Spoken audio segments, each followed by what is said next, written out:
Bonsoir à toutes et à tous, bienvenue sur la chaîne Twitch de SportMed pour notre émission Comme un seul homme consacrée à l'Olympique de Marseille. Horaire un peu particulier ce soir, fête de la musique oblige, comme ça tout le monde sera libéré, tout le monde pourra aller guincher dans les balletti à Marseille, en Provence, dans le sud ou ailleurs. Et comme ça, on ne vous accapare pas toute la soirée. Ce soir, on reçoit un invité exceptionnel, hein, exceptionnel quelque part, parce qu'on dit souvent, ouais, on a des invités exceptionnels, mais là, on a vraiment un invité exceptionnel. C'est pas tous les jours qu'on reçoit des conseillers en communication. Bienvenue, Fabien Contino. Bonsoir, Fabien. Bonsoir, bonsoir à toutes, bonsoir à tous. Bon, exceptionnel, merci Gilles, mais peut-être exceptionnel au sens littéral du terme, si je comprends bien. En tout cas, je suis ravi d'être parmi vous ce soir parce qu'on va pouvoir discuter de deux sujets qui me passionnent à titre personnel. Le premier, j'en ai fait mon métier, effectivement, c'est la communication, et le second, c'est l'Olympique de Marseille parce que je suis Marseillais, même si exilé à Paris depuis 20 ans, voilà, et grand supporter du club, donc. Ce qui me permet un peu, dans le cadre de cette discussion de ce soir, d'avoir les deux points de vue, on va dire. Encore un expatrié marseillais dans la capitale, donc conseiller en communication au sein de l'agence Chan, qui se trouve à Paris. Un autre expatrié qui est parmi nous, Eddy, un autre expatrié dans la capitale. Et Bonsoir à tous. qui est Eh de oui, passage à Marseille, Eddy, hein. il y a beaucoup d'expatriés là sur le, sur le live.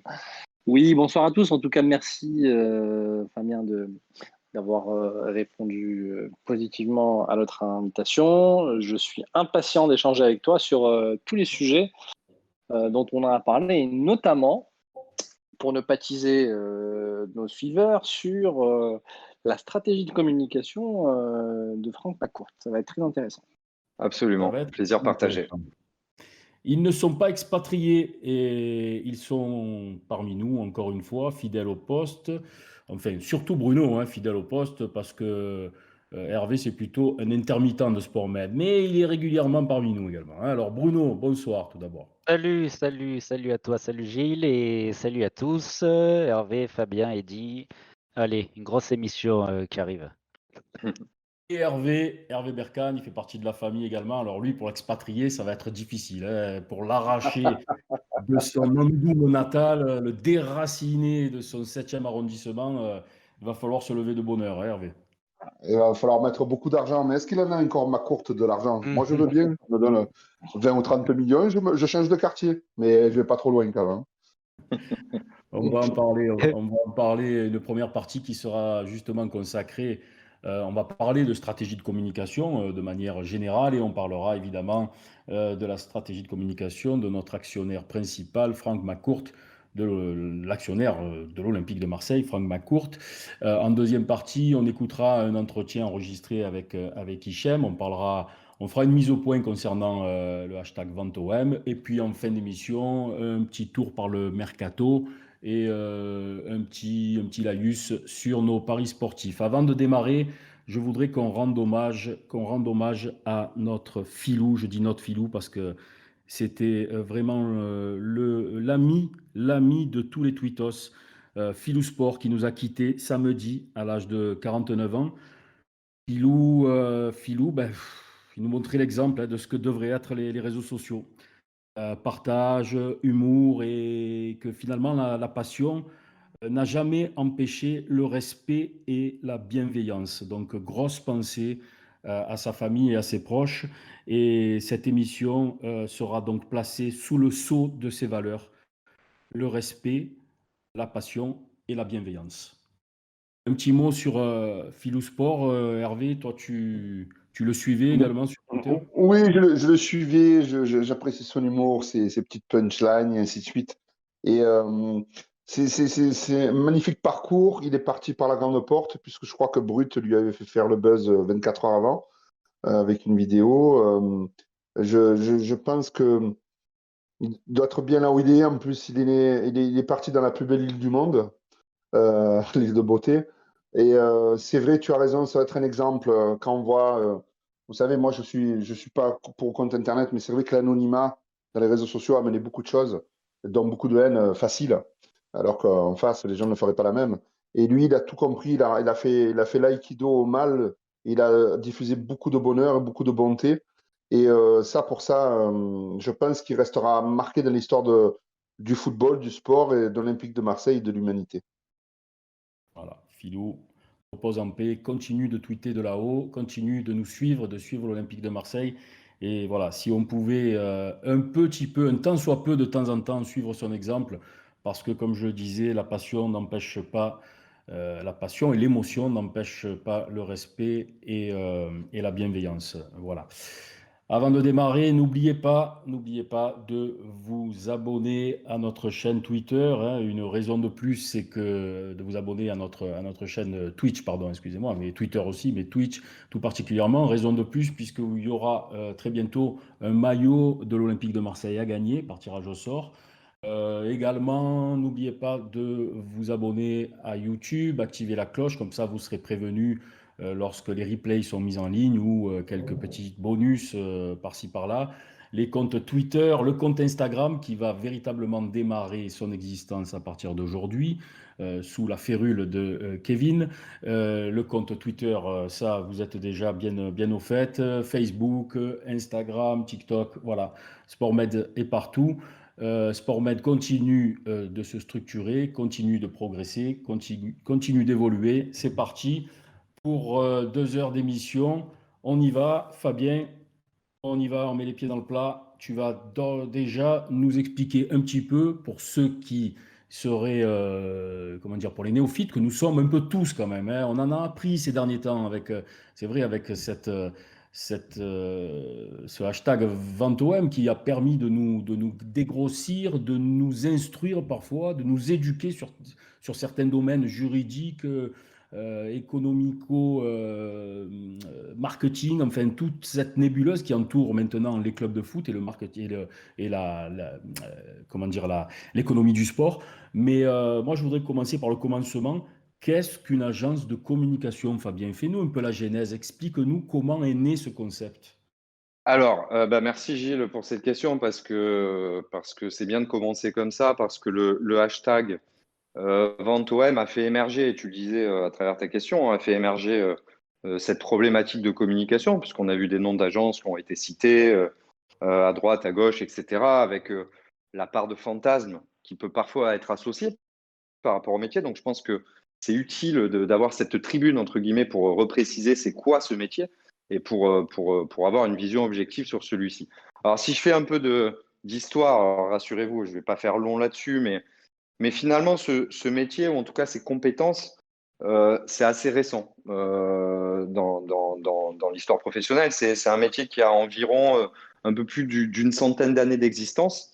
Ça a été créé au début des années 1900, grosso modo. Je ne suis pas très précis, mais je crois que c'est 1905 ou 1906, par un garçon qui était très jeune à l'époque et qui s'appelait Ivy Lee, qui devait avoir 25 ou 26 ans, et qui était ce qu'on appelle un journaliste défroqué, qui avait commencé sa carrière comme étant journaliste, mais se rendant compte au fil des mois, au fil de ses discussions, d'opportunités professionnelles qui allaient au-delà de sa simple fonction de journaliste, et je dis ça sans être péjoratif, il s'est mis à fréquenter des chefs d'entreprise, fréquenter des sociétés, etc., ce qui l'a amené à rencontrer Rockefeller, John Rockefeller, qui, vous connaissez tous et toutes son nom, qui était un magnat de la finance. Et ce Rockefeller traversait à l'époque des situations assez compliquées parce que il était dans les matières premières, le charbon, le pétrole, etc. Il se trouve qu'il avait eu la très mauvaise idée de détruire une grève par le sang. C'est-à-dire il avait fait intervenir la compagnie, comme on dit aujourd'hui, pour mater la rébellion. Donc, à l'époque, la presse, évidemment, s'en était saisie. Et donc, et pas forcément de manière très positive, et donc ça avait eu ce qu'on appelle un impact sur la réputation de Rockefeller, qui à l'époque avait décidé de faire le dos rond. Et suite à la rencontre qu'il a eue avec Ivy Lee lui a conseillé justement, bah non, il va falloir communiquer, il va falloir reprendre la main sur ce qu'on appelle le storytelling, reprendre la main sur son histoire pour pouvoir contre-attaquer auprès des médias pour toucher l'opinion publique. Alors, quand je dis contre-attaquer, opinion publique, etc., c'est que j'en arrive au point essentiel de la communication d'influence, des agences de communication d'influence. Ça s'est fondé sur, comment dirais-je, une vision, c'est de faire d'un obstacle une opportunité. Et en gros, on peut appeler ça communication de crise, gestion de crise, communication d'influence, mais on tourne autour de ces sujets-là. Et donc, si je reprends le fil de ma petite histoire, Ivy Lee a publié tous les bulletins fiscaux de Rockefeller, a donné une image de transparence totale sur le personnage. Et pour revenir sur le fait générateur, c'est-à-dire cette grève dans une mine de charbon, me semble-t-il, qu'il avait maté dans le sang, il lui a tout simplement de créer une fondation. Il lui a proposé de créer une fondation pour l'égalité entre les hommes et les femmes, pour le soutien à telle ou telle cause, etc. Donc, on est vraiment dans le cœur du sujet, c'est-à-dire comment un conseiller en communication, et je n'ai pas encore employé le mot spin doctor, et on l'évoquera peut-être ensemble plus tard, mais comment de cet obstacle, comment de ce sujet de crise, de cet obstacle, il en a fait finalement une opportunité pour laver la réputation de Rockefeller et même de manière beaucoup plus stratégique de l'ancrer dans le temps, notamment à travers la création de cette fondation. Donc je pense que cet exemple, il est assez parlant parce qu'il est fondateur de ce métier, de ce qu'on appelle les relations publiques en général, et qui se sont effectivement basés sur le concept de « il m'arrive une tuile sur le visage » et comment je me mets en war room, comment j'envisage tous les scénarios possibles pour faire de cette menace ou de cet obstacle une opportunité pour la réputation de mon client. Donc voilà, j'essaie d'être synthétique et j'essaie d'être clair en même temps. Ce n'est pas toujours simple, mais j'espère que ça a été assez clair.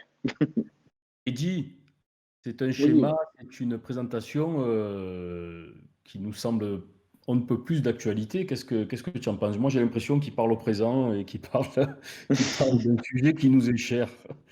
Oui, absolument. Bah, en fait, moi, ça me vient un peu à l'idée, dans la continuité des échanges qu'on avait eus sur les précédentes émissions, dans l'interaction que peut avoir, pour rentrer dans le vif du sujet un peu OM, Franck McCourt, les interactions que peut avoir le propriétaire actuel de l'OM avec les médias et avec le public.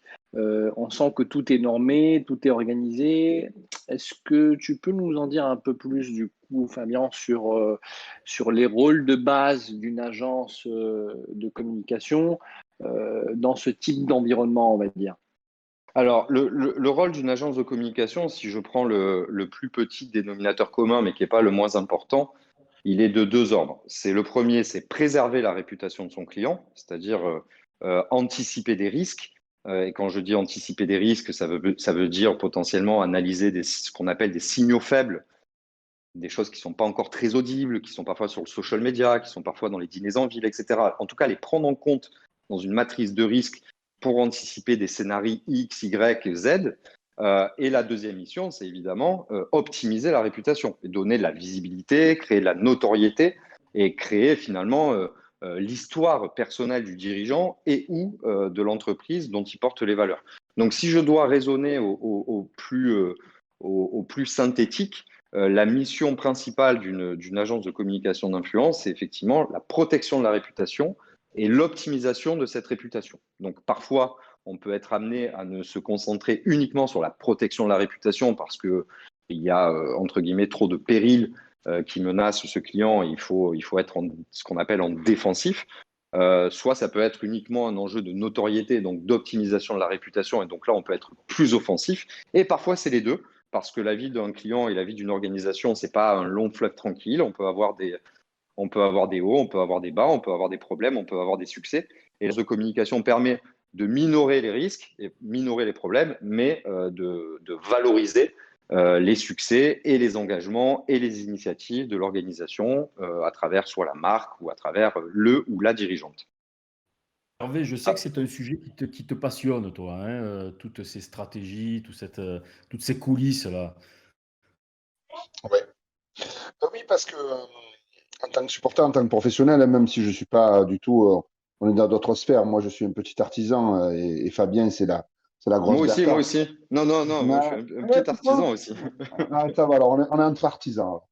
Donc, moi, par contre, ce qui m'intéresse, c'est de voir. J'ai un ami américain, je ne sais pas si j'avais déjà parlé dans un live.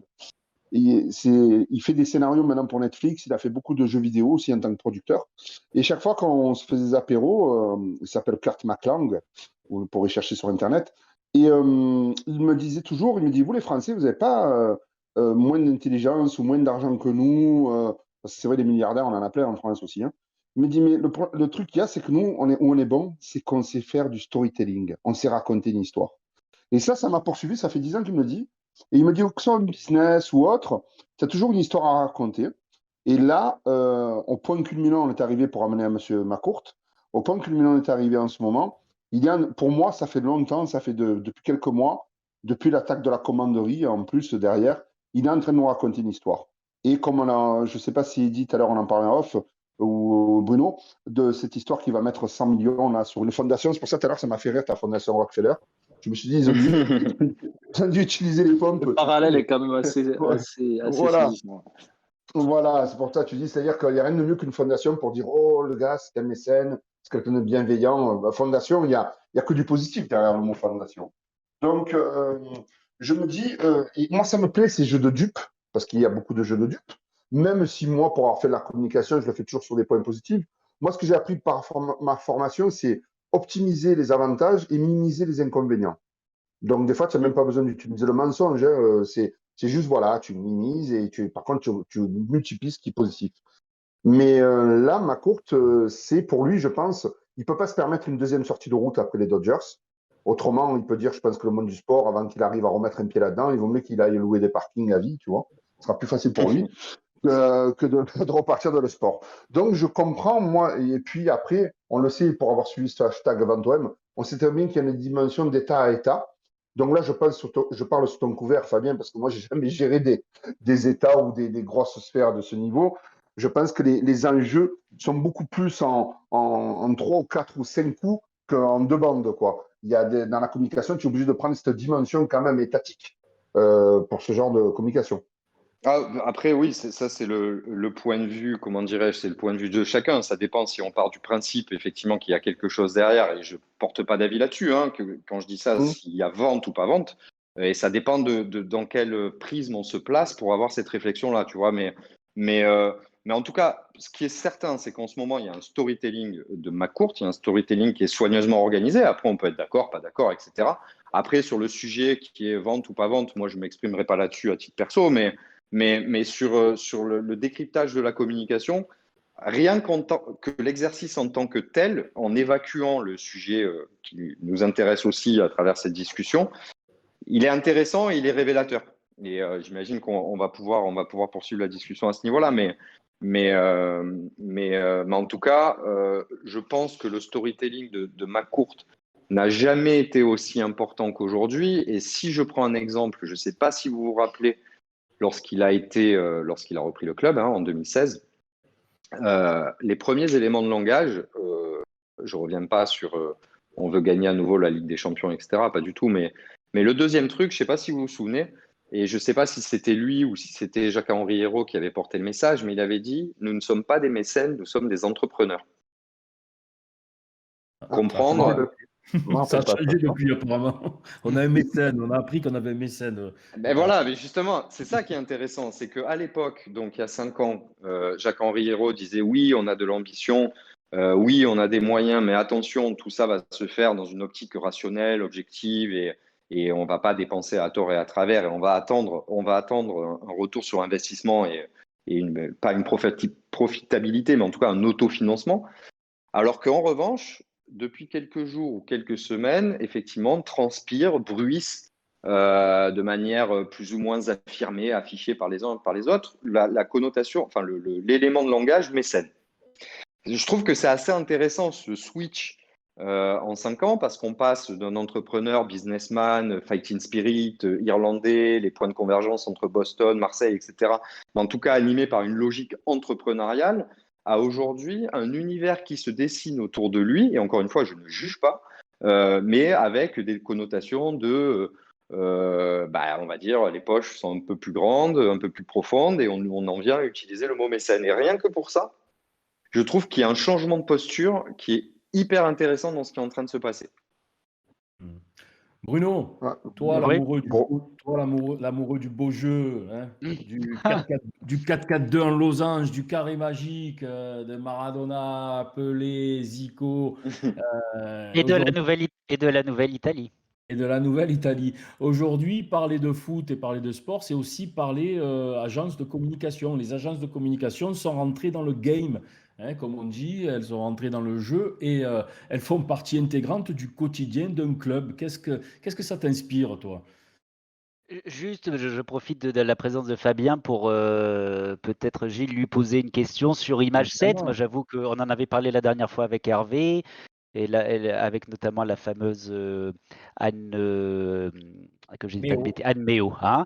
Et si Fabien, alors sans avoir après des histoires vis-à-vis d'Image 7 ou autre concurrent, un peu moi, ce qui me titille un peu, c'est qu'on dirait que tout a été verrouillé dans ce sens que, voilà, la dernière fois, ma cour a quand même passé près de au moins 10 bons jours, hein, d'après ce qu'on peut savoir, et puis tout a été verrouillé, aucune intervention publique, rien. On peut penser qu'il préparait donc cette annonce dont on vient de parler. Est-ce que Fabien peut nous en donner plus, peut nous en dire plus, pardon, sur Image 7, l'importance qu'elle peut avoir, les réseaux qu'elle peut avoir? Et puis, seconde question, si Fabien aussi est OK pour répondre, est-ce que une telle agence de com aussi importante peut arriver moi, voilà, le journaliste que je suis est quand même assez surpris de voir que le dernier séjour de Macron en France a été complètement blindé. Enfin, il n'y a eu aucune intervention, la presse n'a pas pu l'approcher, la presse n'a eu aucune information. Est-ce qu'une agence de com est capable, on dirait, enfin, est capable d'arriver à ce résultat? Voilà. Est-ce que ça peut être possible? Euh, alors, sur la première question, moi, je répondrai pas vis-à-vis d'Image 7 directement, puisque comme toutes les agences de communication d'influence de premier plan, effectivement, la question du réseau, la question de l'efficacité des compétences des consultants ne se pose pas. Donc, ils font le job et on peut considérer qu'ils le font bien, qu'on soit d'accord ou pas d'accord. Sur le deuxième point, sur le verrouillage de la communication, oui, bien sûr, c'est une technique. C'est une technique. Moi, je ne crois pas, en tout cas, je sais que ce n'est pas une recette très largement partagée. Je ne crois pas à la gestion d'un embargo hypothétique depuis 3-4 mois, mais ça, c'est juste mon point de vue. Ça n'existe pas, une information d'ailleurs, on a eu quelque part la preuve en février dernier par le tweet de Canal, qui était sorti alors que peut-être il n'aurait pas dû, etc. Enfin, en tout cas, la maîtrise de ce type d'information, ça me semble assez compliqué à organiser, si je peux reformuler. Et ensuite, le fait de verrouiller la communication d'un dirigeant ou d'un porte-parole pendant une semaine, 10 jours, pour une raison X ou Y, bien sûr, c'est tout à fait possible. On peut effectivement faire passer le message que pour l'instant, on n'a pas grand-chose à dire, qu'on va éviter de se répéter parce qu'on n'a pas de nouveautés à annoncer, mais en revanche, dès que les choses évolueront, on pourra organiser soit des entretiens en one-one, soit une conférence de presse, soit la publication d'un communiqué. Donc, pour répondre à ta question, oui, oui, bien sûr, ce sont des pratiques qui se font, mais j'insiste sur ce point, qui se font en bonne intelligence avec les journalistes. C'est un jeu de négociation. Ah, ouais. Les agences pardon, de communication sont dépositaires d'un certain nombre d'informations. Les journalistes sont en recherche d'informations. Donc, au sens littéral, ça s'appelle une tension. Ça tire des deux côtés. Quelqu'un veut quelque chose, l'autre a quelque chose. Donc, il s'agit de trouver le bon consensus pour répondre aux besoins des uns et des autres. Eddy? Oui, oui, effectivement, c'est clair que c'est un jeu, je vais pas dire du chat et de la souris, mais chacun défend un peu ses intérêts. Les journalistes ont besoin d'avoir de l'information pour en vivre, entre guillemets, et créer de l'événement. Et derrière, les agences de com doivent, je présume, les équilibrer et leur donner les informations que eux souhaitent faire sortir. Et Il y là a, est il y la a- il y a- il y a la difficulté, je pense. question des informations qu'elle juge nécessaire de communiquer, mais il y a aussi, je pense, enfin, c'est pas je pense, j'en suis convaincu, il y a surtout la question du timing, c'est-à-dire que Il faut savoir pourquoi une information va sortir à un moment X qui correspond à un moment Y de la vie d'une entreprise, quelle qu'elle soit. Là, on parle d'un club de foot, mais ça pourrait être une autre entreprise. Mais il y a la question du timing qui est fondamentale dans la gestion de ce type de stratégie de communication. Justement, du coup, dans la continuité de ce commentaire, comment est-ce que tu analyses, toi, avec ton regard d'expert aujourd'hui, la relation qu'a l'entité olympique de Marseille avec les médias, les réseaux sociaux? On sent quand même beaucoup de tensions avec une partie de la presse. Il y a quand même pas mal de tensions également sur les réseaux sociaux, beaucoup de défiance vis-à-vis de la politique du club, vis-à-vis de l'actionnaire. Et dans la continuité aussi, pour se poser cette question-là, hein, je vais la poser de façon assez directe. Comment est-ce qu'on pourrait, dans une hypothèse où on est en cours de changement de propriétaire, comment est-ce qu'on peut analyser le rôle d'une agence de communication, que ce soit dans une fusion-acquisition d'entreprise, peu importe le secteur, et plus particulièrement dans le domaine du sport?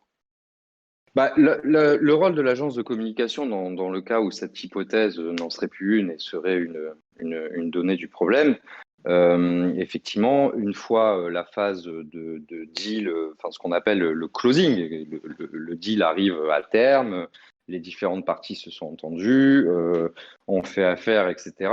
Le rôle principal de ces agences de com va être soit de créer, ça dépend de quel côté on se trouve, hein, soit de créer les meilleures conditions pour l'arrivée médiatique, entre guillemets, de l'acquéreur, ou, si on est de l'autre côté, de créer les meilleures conditions de sortie pour le vendeur. À la fois pour le sujet qui nous concerne là, hein, la gestion d'un club de foot, l'arrivée ou le départ, mais également aussi et surtout, j'ai envie de dire, pour la préservation des intérêts business par ailleurs au-delà du club de foot, parce qu'il ne faut pas perdre de vue ça. On parlait, vous avez cité une agence tout à l'heure, cette agence n'est pas en pilotage de la communication du club de l'Olympique de Marseille. Il faut être clair là-dessus.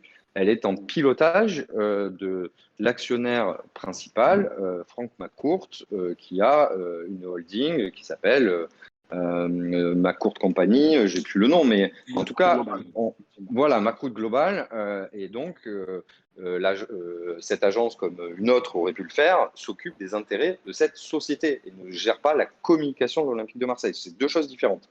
C'est un élément très, très, très important, à mon sens. C'est un élément clé.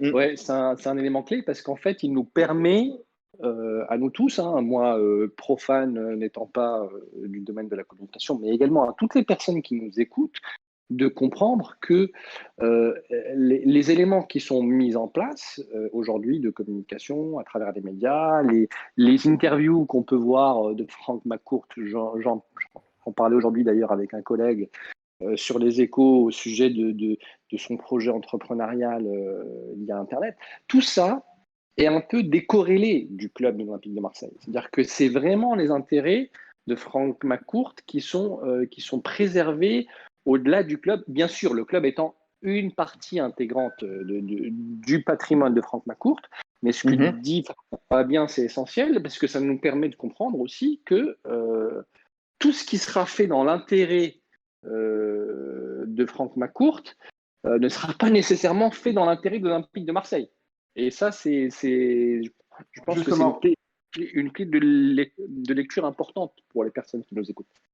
Tout à fait. Justement, absolument. J'ai une petite réflexion à ce sujet. Je me disais, je vais faire puisque des fois on est traité de conspirationniste et tout parce qu'on croit, ou de complotiste parce qu'on croit la vente OM. Je vais faire mon complotiste là pendant 10 secondes.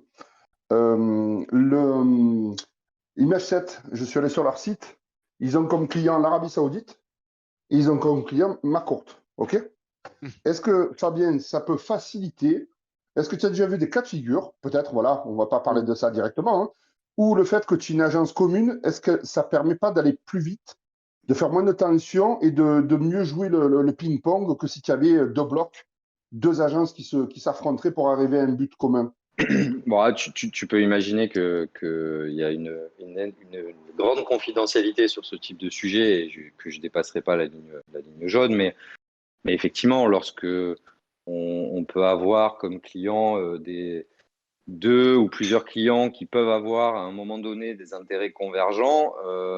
Une partie de la mission de l'agence de communication, quelle qu'elle soit, peut être de faire office d'entremetteur ou d'entremetteuse, évidemment. De médiation même. C'est De médiation de médiation. aussi. Médiation, oui, peut-être, sans doute, mais en tout cas, entremetteur, certainement. Mais voilà, ça peut aller, pour rebondir sur ce que tu disais, ça peut rayonner largement au-delà des compétences techniques et intellectuelles qui sont contractualisées avec le client. Ça peut déborder sur ces dimensions-là, effectivement. D'accord. Ok. Eddy, et Merci. après Bruno, parce que Bruno, il a une question qui lui brûle les lèvres. Vas-y, Eddy. Oui, peut-être que c'est la même, hein, du coup. Moi, j'ai envie, j'en profite, excuse-moi, Fabien, hein, je suis T'en un prie, peu je t'en prie. égoïste, mais je pense que c'est une idée partagée par beaucoup. Si on se projette un peu là aujourd'hui et que on met le costume du consultant en communication et on est en charge on va dire, préserver les intérêts de Franck McCourt dans le cadre d'une vente de l'Olympique de Marseille. Comment est-ce qu'on s'y prendrait? Quels seraient les leviers qu'on utiliserait? Moi, j'ai bien envie de savoir, en fait, quels sont, entre guillemets, les trucs et astuces qu'on mettrait en place pour mener ça à bien, pour qu'ils puissent sortir du mieux possible de ce storytelling. Donc, tu pars du principe, enfin, pardon, on partirait du principe que l'hypothèse dont on parle en filigrane se Absolument. vérifierait. Absolument. D'accord, ok. Moi, il y a plusieurs choses. Je crois qu'on en parlait brièvement il y a quelques jours et Hervé t'a fait une petite introduction là-dessus tout à l'heure. McCourt, il ne peut pas se permettre 2 fois la même erreur. C'est-à-dire que son passage chez les Dodgers, et je relisais des choses ce week-end et des verbatims des parties prenantes en Californie qui veulent plus jamais le revoir en peinture ou en sculpture, comme dirait ma mère. Il peut pas reproduire la même erreur aujourd'hui. Surtout, comme on le disait tout à l'heure, que évidemment, il y a des intérêts business qui vont largement au-delà de l'Olympique de Marseille. Et si vous vous rappelez ce qui s'est passé, enfin évidemment que vous vous en rappelez, ce qui s'est passé à la commanderie en début d'année 2021, et que vous avez scanné au-delà des médias français, que vous êtes allé voir du côté de CNN, etc., cet événement a été largement médiatisé aux États-Unis. C'est vrai. Et comme vous vous en doutez, il n'a pas été médiatisé de manière hyper positive pour l'image de Frank McCourt. Alors après, il y a eu la riposte, effectivement, sur des événements il a comparé aux événements malheureusement survenus au Capitole quelques jours avant. Je ne m'exprimerai pas là-dessus, mais voilà, en tout cas, on n'est pas resté uniquement dans le giron médiatique franco-français, voire local. Ça a débordé largement jusqu'aux US. Donc, il a un sujet de réputation et donc, il ne peut pas se permettre de faire la même sortie une seconde fois. Donc, une fois qu'on a dit ça, et si on part de l'hypothèse que tu soumettais tout à l'heure, il a tout intérêt, effectivement, à assurer une transition à la fois organisationnelle, et ça, on peut avoir une lecture sur le restructuring en cours au sein du club. Chacun en tirera ses conclusions, mais également en termes d'image. Et en termes d'image, ce qui est en train de se passer lors de sa séquence où Franck McCourt est venu, il a parlé, il n'a pas parlé, on l'a vu, mais on ne l'a pas entendu. Pour moi, effectivement, là, on est en plein cœur de la stratégie. Et c'est une stratégie que j'appelle celle de la carte postale. C'est-à-dire que vous avez la photo dans le restaurant des Good où M. McCourt est bien entouré. J'imagine qu'on a beaucoup discuté. Vous avez la capture d'écran, en tout cas les petits contenus qui se baladaient sur Frank McCourt et Pablo Longoria à la Cage Business School. Vous avez la réunion avec les supporters. Tout ça, ce sont des cartes postales qui sont envoyées sciemment pour faire passer des messages sans pour autant exposer l'interlocuteur principal, à savoir M. McCourt. Donc là, on est en plein cœur de ce qu'on appelle une stratégie de communication parce que il y a eu ce choix-là qui était fait. Il y aurait pu avoir un autre choix qui aurait été de passer en exclusivité avec un média, qu'il soit local, qu'il soit national, etc. Mais là, on a la plus pure expression d'une stratégie de communication qui fait passer les messages.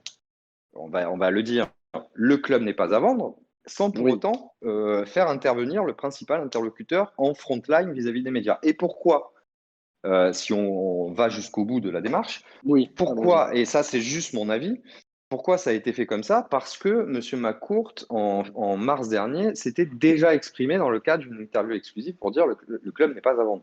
Donc, si on n'a rien de plus à dire que ce message-là, on peut légitimement se demander si on va être audible. Et d'où le fait potentiellement d'ajuster sa stratégie pour passer par les tiers, passer par des relais d'opinion qui vont faire le job, entre guillemets, en tout cas qui vont relayer les messages qu'on diffusera dans un cadre un peu plus intimiste, on va dire. Bruno qui piaffe d'impatience. Et après Hervé, Non. parce qu'Hervé après doit nous quitter. Il a rendez-vous au Balecci, il faut qu'il mette ses espadrilles. Enfin, il y a du boulot, il doit se préparer. Et après, on fera intervenir Hervé. Non, il y a tellement de questions, Fabien. Et moi, j'en ai une plus directe à te poser. Je pense que personne n'est arrivé à y répondre aujourd'hui. Pourquoi McCourt est venu à l'OM? Tout simplement, d'après toi, avec le boulot que tu fais, avec ta relation à Marseille, je pense que tu dois avoir ton idée. Qu'est-ce qu'il y a derrière cette arrivée à l'OM? Qu'est-ce qu'il avait en tête? Là, je pose enfin, je quitte ma casquette de consultant en com. Hein. Là, je vais donner juste Tout à mon fait. avis Tout à fait. de Ouais, ouais. supporter, mais ouais, je vais enfoncer une porte ouverte. Je pense qu'il est venu à Marseille pour faire un coup. Il prend un club plus ou moins exsangue, qu'il rachète, je crois, 45 millions d'euros hors dette.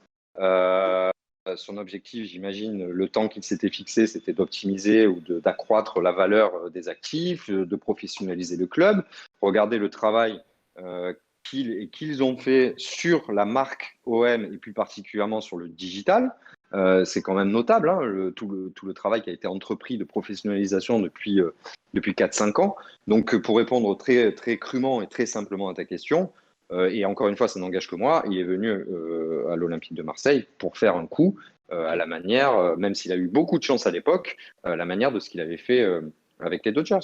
Un coup financier et également l'opportunité, pourquoi pas, en Europe et plus largement, d'avoir une notoriété à travers sa position de président de club de foot pour atteindre d'autres business, que ceci soit immobilier. Là, on parlait de blockchain et de data à travers son interview dans Les Échos. Et voilà, d'atteindre d'autres intérêts business à travers sa position de propriétaire de l'Olympique de Marseille. Hervé, c'est ce qui a du mal à passer. Hein. C'est la raison pour laquelle on a vraiment une arête en travers de la gorge. On est d'accord. Je parle évidemment des passionnés de la team OM. C'est-à-dire le fait qu'ils soient venus pour faire un coup. Le fait qu'on sache très bien quand McCourt en creux n'est pas là par passion et par amour, comme il le répète sans cesse dans les médias. Enfin, qui veut bien l'entendre, hein, les promesses Mais tu n'engagent. sais, rien ne t'empêche de faire du business et de régaler les gens. Hein.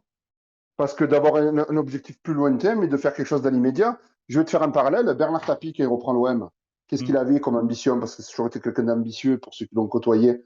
C'était il devenir avait la président de la politique. République. Voilà.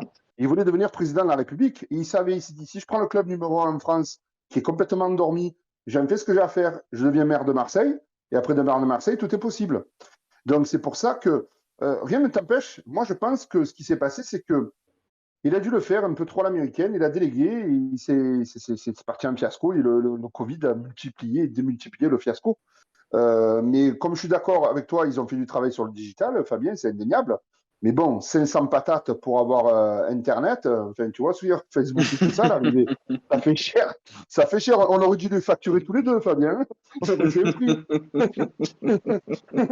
On aurait jamais les 2 millions, 3 millions de followers ou je sais pas quoi. Là. Donc, je pense que voilà, il a trop fait dans l'esprit startup. Il n'a pas pris la dimension aussi émotive parce que c'est un reptilien. Tu le vois que c'est un reptilien. Il est fort. Hein, pour ça, le mec n'est pas arrivé là s'il n'avait pas du talent. Mais c'est du talent reptilien. Il n'est pas dans l'émotion. Et ça lui a porté préjudice parce que nous, on a un ADN ici en tant que supporter qui est complètement antagonisme que d'un supporter, même si j'ai rien contre eux, hein, même un peu, mais bon, aux supporters parisiens. Où tu vois, j'en parlais des fois à des amis.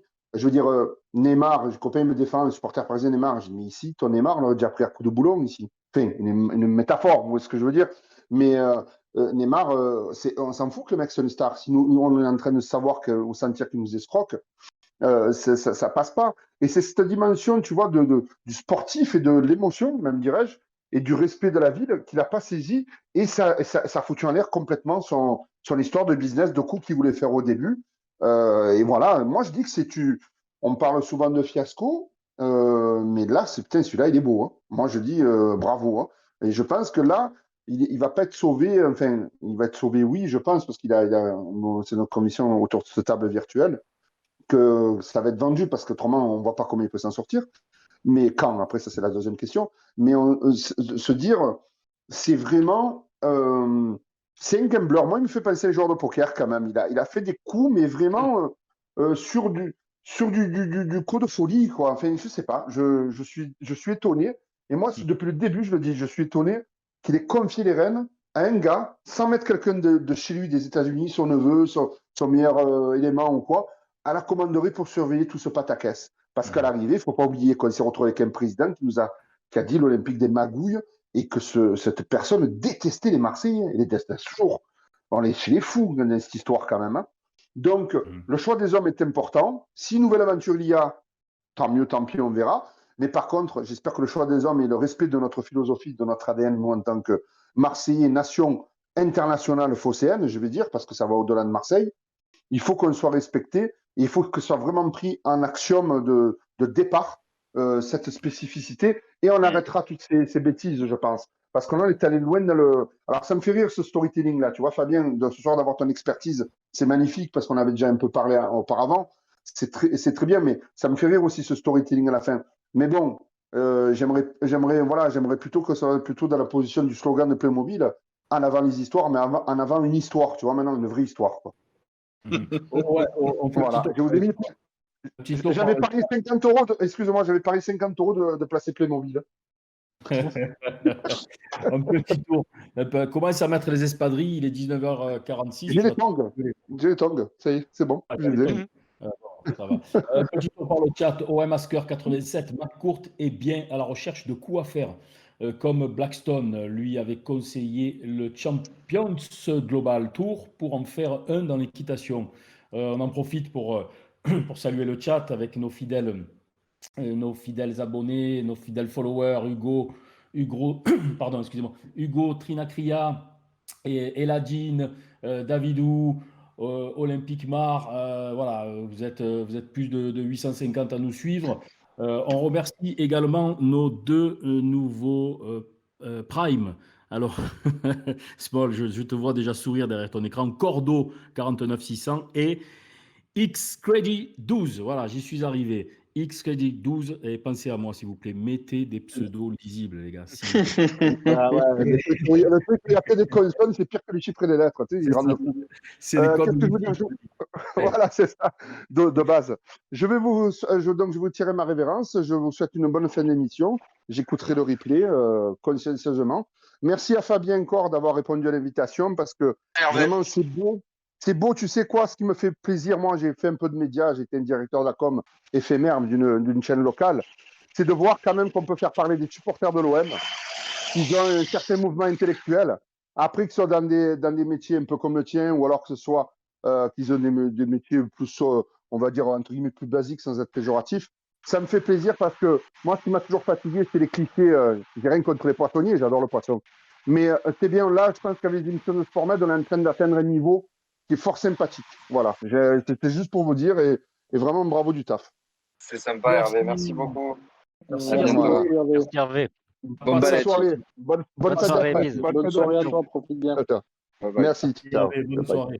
La passe aveugle est magnifique, en profondeur, et justement, profitez-en puisque vous vous régalez sur SportMed. Profitez-en pour vous abonner, et vous pouvez également vous sub par Amazon Prime, c'est gratuit. Vous abonner, ça vous donnera l'opportunité, tout au moins, de gagner le nouveau maillot de l'Olympique de Marseille. N'oubliez pas également de vous abonner à notre compte YouTube, Twitter, Instagram, Facebook et TikTok. Voilà. Le maillot de l'Olympique de Marseille sera le gagnant. Pour gagner le maillot de l'Olympique de Marseille, on effectuera un tirage au sort parmi les 2500 premiers followers sur notre chaîne Twitch. Voilà. Moi, je voudrais aborder un sujet également qui est plus que d'actualité. Ce sont les outils aujourd'hui modernes Fabien, qu'utilisent les agences de com, et notamment sur les réseaux sociaux. Est-ce que tu peux nous en dire plus? Aujourd'hui, on sait que c'est un terrain qui est exploré, qui est très important en matière de communication. Et quels sont, alors on entend souvent que des faux comptes sont créés pour dénigrer ou encenser, hein, ça peut être dans un sens comme dans l'autre. Est-ce que c'est fantasme ou réalité? Est-ce que ça existe vraiment, ce procédé? Il y a 2 points. Je parlais tout à l'heure, au tout début de notre conversation, de la nécessité pour les agences et les conseils en communication d'anticiper les risques. Ok. Quand on anticipe des risques, effectivement, on ne peut pas le faire au doigt mouillé, on ne peut pas le faire uniquement sur la base de on m'a dit que et j'ai observé que. Il faut une approche méthodique. Et cette approche méthodique sur le digital et le social media, elle passe par des outils. Elle passe par des outils d'écoute, qu'on appelle des outils de social listening, qui nous permettent d'avoir quotidiennement ou de manière hebdomadaire une visibilité sur les conversations sur un sujet, pour en détecter soit des opportunités de communication, soit pour en détecter des menaces et donc pouvoir se préparer. Ça, c'est le premier point pour l'anticipation. Et sur le deuxième point, si je décrypte bien ta question, Gilles, oui, il y a des techniques qui sont connues, hein, qui sont passées dans le traitement médiatique, on va dire, classique. Il y a peu d'agences de communication d'influence qui les utilisent. Il y a un peu plus d'officines, on va dire. Il y a des techniques, par exemple, on pourrait citer l'astroturfing. L'astroturfing, c'est une technique spécifique aux réseaux sociaux qui consiste en la création de faux comptes, mais animés par des vrais gens, pour créer, sur la base de l'algorithme, pour créer l'illusion d'un mouvement, on va dire, de plus grande ampleur que les quelques personnes qui sont derrière les comptes, pour faire donner l'illusion de l'émergence d'un sujet au sein de l'opinion publique. Et tu sais aussi bien que moi que lorsqu'on fait émerger un sujet dans ce qu'on appelle les trending topics de Twitter, c'est-à-dire les sujets émergents, de la même manière que les agences de communication surveillent les conversations, les journalistes surveillent les conversations, vont pouvoir s'intéresser à un sujet et en décider ou non d'en faire un traitement éditorial au sein d'un JT, au sein d'un quotidien spécialisé, généraliste, etc. Donc oui, il y a des techniques qui existent. Ces techniques, pour ne rien te cacher, elles sont l'émergence de ces techniques sont très liées à l'univers politique au sens large. On a beaucoup parlé du sujet Cambridge Analytica avec Donald Trump il y a quelques années. On a beaucoup parlé également de l'utilisation de ce type de technique par le gouvernement chinois aussi, ou par le biais d'une stratégie d'influence de la Russie lors du mouvement contestataire des Gilets jaunes. Donc oui, ces techniques existent. Non, elles ne sont pas très utilisées par les agences de communication qu'on va qualifier de traditionnelles. Après, je ne prétends pas avoir la visibilité à 100% de qui fait quoi. Mais en tout cas, la seule certitude aujourd'hui que j'ai et que je peux vous dire, c'est qu'effectivement, oui, des techniques comme celle que je viens de décrire, la technique de l'astroturfing, ça existe, évidemment. Il est 19h52, vous êtes sur SportMed ce soir, on élève un peu le débat, c'est vrai que c'est un peu technique, il faut suivre parce que c'est un jargon assez particulier, et c'est vrai que on n'est pas forcément habitué à tous ces termes un peu marketing, de communication et souvent d'anglicisme, hein. Mais c'est Désolé. non, mais c'est ô combien, et puis de toute façon, il faut s'y faire parce que, comme je le disais tout à l'heure, aujourd'hui, ça fait partie du quotidien d'un club et de l'économie du sport. Et c'est ô combien intéressant et instructif en tout cas. Eddy, tu voulais rebondir. Oui, alors moi je voulais faire une petite passe D à Fabien comme Enzo Francescoli faisait à l'époque. Est-ce que pour toi, au vu des éléments là qu'on a un peu dans ce paysage médiatique, environnement du football, etc., est-ce que tu ne penses pas que Franck McCourt prépare sa sortie du foot pour tout simplement aller dans un autre domaine économique sur lequel il va arriver avec une réputation qui sera au zénith et avec effectivement aussi des moyens, parce qu'on sait que les moyens sont souvent liés à la réputation. Au niveau des moyens financiers que peut avoir Franck McCourt, si son nom est entre guillemets réhabilité, il va pouvoir accéder à des financements et à des fonds qui bénéficieront aussi de son image. Pour la Qu'en deuxième penses-tu, fois de Fabien? la soirée, pour la deuxième fois de la soirée, je vais retirer ma casquette de consultant et je vais reprendre celle de supporter. Mais oui, moi c'est ma conviction, assez Ah, forte. Je pense que par rapport à ce qu'on disait tout à l'heure et sur le fait que il y a eu la stratégie des cartes postales pendant son passage à Marseille pendant quelques jours, sans avoir d'intervention directe de sa part, et par rapport au sujet datant d'hier sur la thématique de la blockchain qu'il porte lui à travers sa compagnie. J'ai l'impression et j'ai la conviction, effectivement, qu'il y a une espèce de phase de transition qui est en train de se dessiner en matière de storytelling et qui le prépare effectivement à avoir soit des ambitions business beaucoup plus fortes en France et en Europe, soit préparer effectivement sa sortie totale ou partielle du club de l'Olympique de Marseille. En tout cas, voilà, ça, c'est une conviction. C'est un avis, une opinion, comme on dit, mais basé sur ce C'est un qu'on peut superbe but. observer. Pardon? Et je te dis, c'est un superbe but, parce que je t'ai fait Bon, la passe D et puis tu as mis, hein. plat du pied, sécurité. Pied sécurité. Bruno, ça te plaît, hein, les gestes techniques comme ça, hein, plat du pied. Voilà. Je vais essayer de faire une passe à Fabien Larrobibaggio. Et question directe aussi, et c'est super ce que tu nous dis. Je suis très content, on est très content de t'avoir. Question directe aussi sur les relations entre des agences de com et le haut pouvoir politique. Voilà. Je pense, je suis pas le seul que de qui on parle, la potentielle arrivée de Saoudiens ou comme ça ça ne peut être que validé au plus haut niveau. Est-ce que tu peux aussi nous en dire plus sur les relations entre les agences de com et le plus haut pouvoir? Voilà, est-ce que concrètement, il y a des choses qui, entre les deux, sont aussi blindées, verrouillées? Est-ce que le pouvoir politique peut avoir de l'influence sur des agences de com pour aussi boucler certaines opérations, comme peut-être celle qui peut arriver bientôt à l'OM. La seule chose, merci pour la question, la seule chose dont je suis certain et sur laquelle je peux m'exprimer sans trop de difficultés, c'est que c'est un, comment dirais-je, c'est un tout petit milieu et effectivement, on peut faire une partie de sa carrière, je ne citerai personne et encore moins d'agence, mais on peut faire une partie de sa carrière au sein d'une agence, on peut embrayer sur une période de 3, 4, 5 ans au sein d'un cabinet ministériel.